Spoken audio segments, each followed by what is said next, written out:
يا عبادي الذين أسرفوا على أنفسهم لا تقنطوا من رحمة الله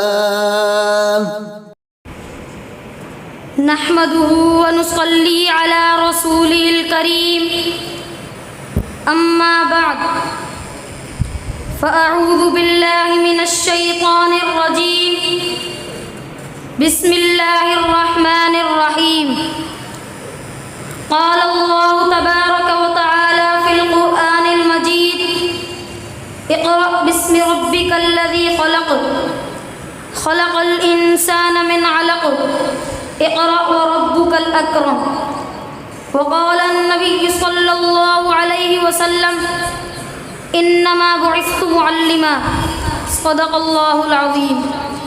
ہماری درسگاہ میں یہ جو استاد ہوتے ہیں حقیقت میں یہی تو قوم کی بنیاد ہوتے ہیں.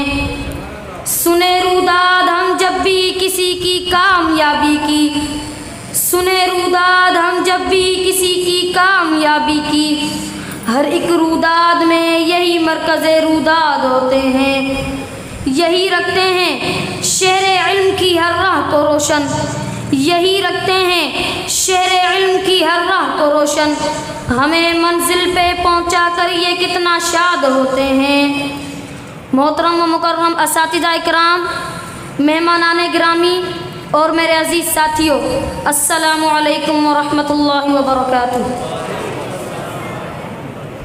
آج مجھے جس موضوع پر لب کشائی کرنے کا موقع ملا ہے وہ ہے استاد کا مقام. میرے عزیز ساتھیوں، جب مجھے یہ موضوع ملا تو میں سوچ میں پڑ گیا کہ شاید میں اس موضوع پر انصاف بھی کر سکوں گا یا نہیں، کیونکہ بقول شاعر ادب بھی ایک کرینہ ہے محبت کے کرینوں میں، استاد ایک نگینہ ہے جنت کے نگینوں میں. معزز سامعین، استاد اور طلباء کا ایک ایسا رشتہ ہے جس کی مثال دنیا میں کوئی نہیں. اس رشتے کی اہمیت کا اندازہ اس بات سے لگایا جا سکتا ہے کہ حضور اکرم صلی اللہ علیہ وسلم نے فرمایا، بے شک مجھے معلم بنا کر بھیجا گیا، بے شک ہم مسلمان ہیں اور حضور اکرم صلی اللہ علیہ وسلم کی امت میں سے ہیں. جب ہمارے آخری نبی حضرت محمد صلی اللہ علیہ وسلم نے اپنے آپ کو معلم کہا تو اس بات سے اندازہ لگا لینا چاہیے کہ ہمارے مذہب میں استاد کا کتنا بڑا مقام ہے. اگر استاد کی تعریف سننا چاہتے ہیں تو سنیے.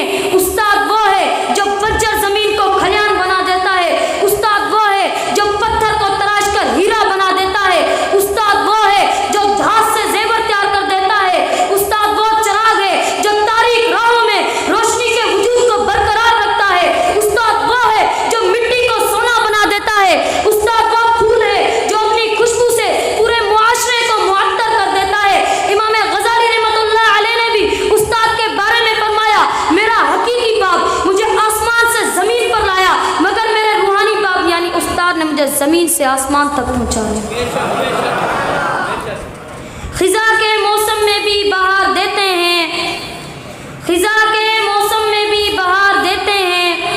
استاد تربیت سے طلباء کو نکھار دیتے ہیں.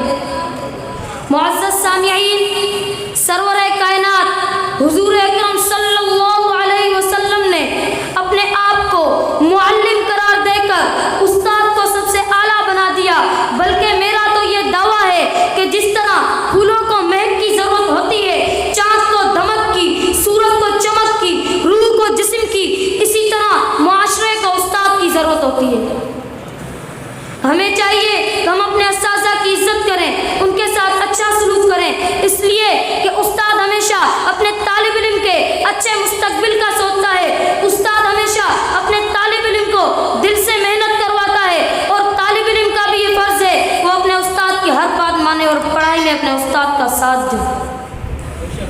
حضرت علی رضی اللہ تعالیٰ عنہ نے استاد کی اہمیت کے بارے میں فرمایا، جس نے مجھے ایک لفظ بھی پڑھا دیا وہ میرا استاد ہے.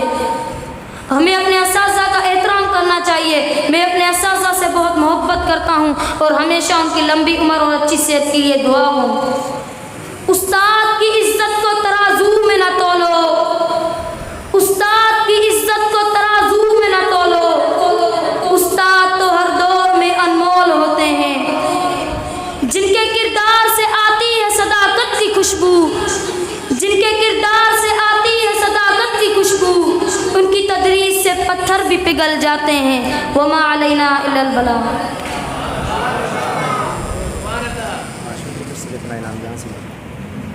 قل يا عبادي الذين أسرفوا على أنفسهم لا تقنطوا من رحمة الله